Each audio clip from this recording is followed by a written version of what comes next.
Now, what I'm about to say is a real estate broker of 23, almost 24 years, as a realtor within the association, involved within National Association of Realtors, California Association of Realtors, at the local level, state level, and national level. I'm going to say something that's going to shock you right now. That, not a bad thing.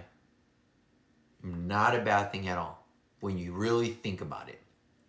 So in essence, what they agreed to was that you cannot, I'm going to use the word force, the sellers to pay the buyer's commission and the seller's commission.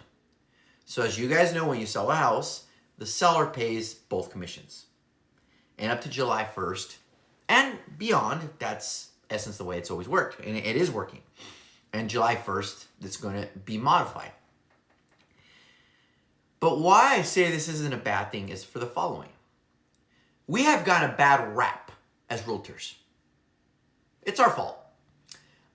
Everybody's licensed. They're all part-timers. A lot of them are part-timers. 80% of our industry does less than 3 deals a year. So they don't do it full-time. We all know that cousin, relative, friend, compadre, who is licensed, has another job, and then does it on the side. And there's nothing wrong with that if they're good. But because you never had any stake, it never cost you anything to hire your cousin to open some doors, to make an offer on a house that you potentially want. It never costed you anything. So you didn't care. You didn't give a shit. Well, starting July 1st, you're going to want to give a shit.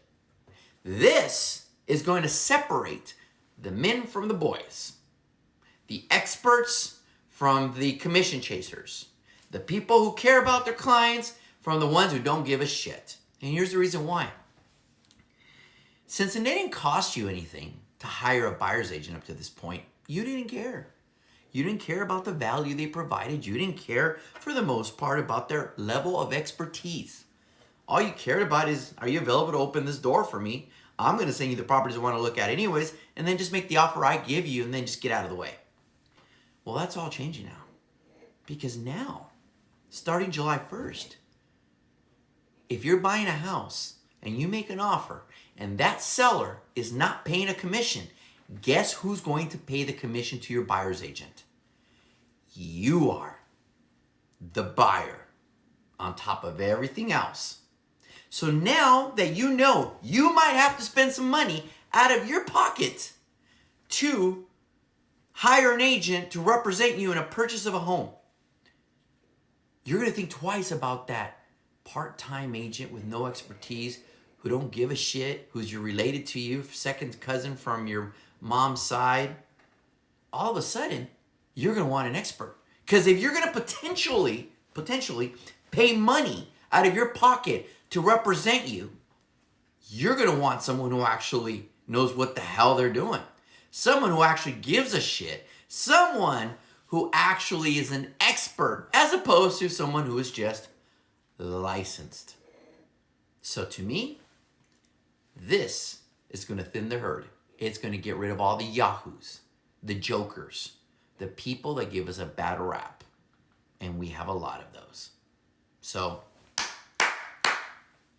our industry is freaking out. There's agents that, what are they going to do? Because they have no value.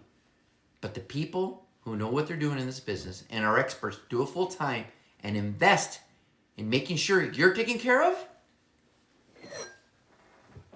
we just sit back and we're just going to watch you guys go bye-bye.